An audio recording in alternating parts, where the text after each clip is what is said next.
तो hello good morning दोस्तों, कैसे हो आप सब। स्वागत है आपका एक नए वीडियो में।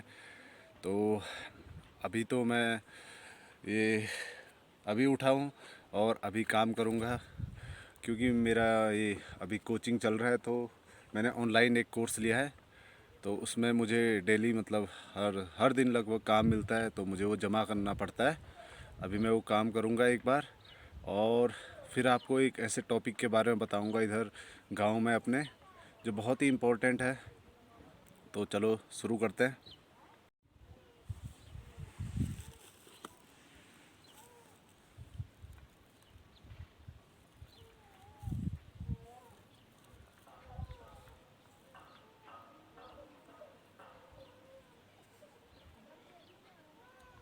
तो दोस्तों, इनको तो आप जानते होंगे, ये हमारे भाई हैं।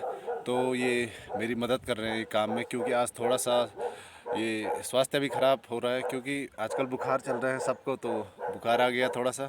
तो अभी ये काम कर रहा है मेरे मेरे पास, और देख सकते हो आप।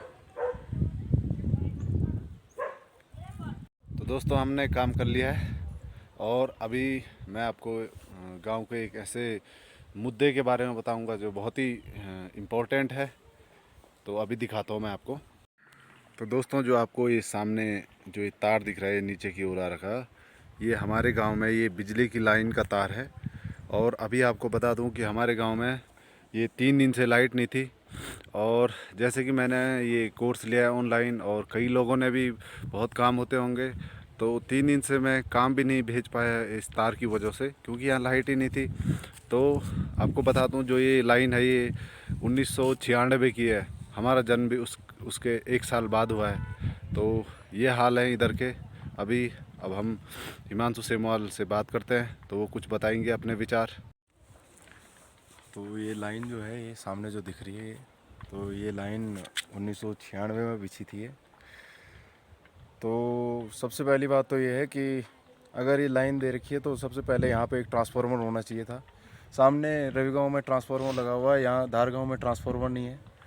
और कल शाम ही को हमने उसको ये क्या कहते हैं, पहले लाइनमैन को कॉल करा, लाइनमैन आया नहीं। उसके बाद ये ऊपर रवि गाँव में एक टेक्नीशियन है, उनको फ़ोन करा कि भाई आ जाओ, ये लाइन टूट गई है, तीन चार दिन से लाइट नहीं है, काम नहीं हो पा रहे हैं। और ये क्या कहते हैं, ये फिर वो आए, उन्होंने फिर वार्निंग दे रखी है कि अगर आंधी तूफान हुई, बर्फ़बारी हुई और ये बारिश वगैरह हुई तो फिर से टूट जाएगी। और ये सामने पे जो घर है, ये सामने पे, तो उसमें बच्चे रहते हैं। तो भगवान की कृपा से उस दिन वहाँ सामने वो यज्ञ रहा, तो उसमें गए थे सारे लोग। अगर उस टाइम जब वो बच्चे उसमें रहते हैं, वो छत पे रहते हैं, उस टाइम अगर वो टूट जाता तो आप सोच लो क्या हो जाता उस टाइम पे। तो हाई वोल्टेज करंट है ये। तो जब इससे तो पूरे धार गाँव में लाइट आ रही है, तो अगर वो टूट जाता, गिर जाता उस पर, पता नहीं क्या हो जाता। वहाँ नीचे तो एक गौशाला भी है, उसके नीचे वहाँ पे गाय बछड़ों को कुछ हो जाता। तो आजकल चुनावी माहौल चल रहा है, तो पीछे बैकग्राउंड में सुनाई दे रहा होगा, बहुत सारे गाड़ियाँ चल रही हैं, अनाउंसमेंट हो रहे हैं, हम ये कर देंगे, वो कर देंगे।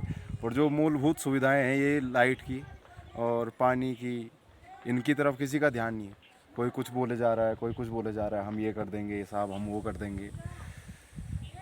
लेकिन जो फंडामेंटल जो हमको चाहिए जो चीज़ें, उनकी तरफ ध्यान ही नहीं है। लाइन्समैन को कॉल करो कि यहाँ पे ऐसी ऐसी बातें हैं, वो अपने कुछ बहाने लगा दे कि अभी हमको ऐसा है, हम वहाँ जा रखे हैं, यहाँ जा रखे हैं। भाई 3-4 दिन से तुम ऐसे थोड़ा ना कहीं कहीं चले जाओगे, क्या कर दोगे? पूरा गांव अंधेरे में है। सबसे पहले काम तो ये होना चाहिए, जो हमारी फंडामेंटल जो नीड्स हैं वो पूरी करो भाई। ये जो पुराने जो तार हैं, ये इनको ठीक करो। और ये क्या कहते हैं, ये जो लाइन टूटी हुई है इसको ठीक करो। जो ये पाइप हैं, ये पानी के पाइप हैं, जब बर्फ़ गिरती है फट जाते हैं ये, कि किसी का ध्यान नहीं है। फिर गांव वाले पैसा इकट्ठा करके उसको ठीक करवा रहे हैं। चुनावी माहौल में सबका ध्यान उसी की तरफ है कि बड़ी बड़ी चीज़ों की तरफ, हम ऐसा कर देंगे वैसा कर देंगे, लेकिन जो ऐसी चीज़ें हैं इनकी तरफ भी ध्यान जाना चाहिए गवर्नमेंट का। अभी जितने भी प्रत्याशी हैं, अगर उन तक मतलब ये जो सब्सक्राइबर हैं, तो अगर उन तक अगर ये बात पहुंचा दें, ये केवल हमारे गांव की प्रॉब्लम नहीं है, पूरे गढ़वाल का जो एरिया है उसी की प्रॉब्लम है, पूरे गढ़वाल के एरिया की प्रॉब्लम है कि कहीं पे कुछ नहीं है, कहीं पे कुछ नहीं है।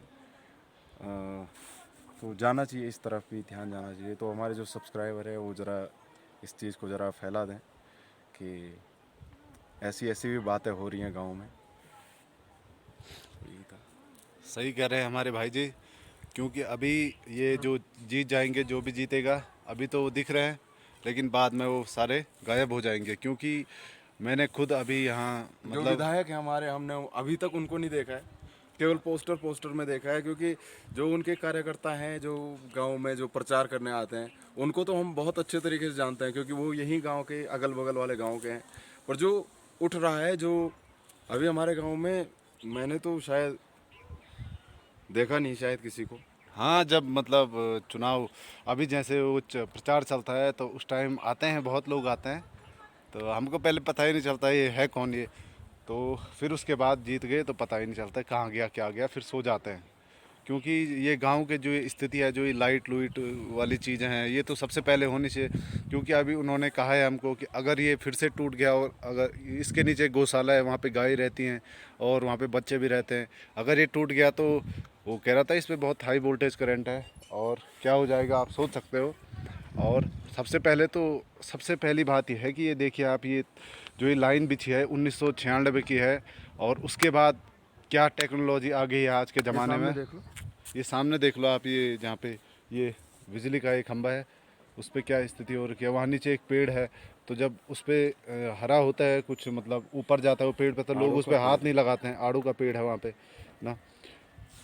तो सबसे पहले ये नई लाइन होनी चाहिए, बिजली की नई लाइन बिछनी चाहिए, जिससे कि ये होता है उस पर आजकल के शायद उसके बाहर से वो प्लास्टिक का केबल होता है ना, वो होना चाहिए। क्योंकि ये तार बिल्कुल नंगे हैं, तो इनसे बहुत खतरा रहता है। यहाँ जो ये जो बंदर या लंगूर ये भी कहीं मर जाते हैं इन पे। लेकिन अभी जब ये तार टूट रहा है, नीचे आ रहा है, तो इसमें हम लोगों के लिए भी खतरा है।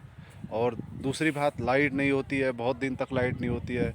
ये ऐसा लग रहा है, ये आपको पता होना चाहिए, यहाँ पे ये फाटा, ये केदारनाथ का रास्ता है, इसी साइड ऐसी स्थिति है, तो और जो दूर के गांव होंगे वहाँ क्या हालत होगी।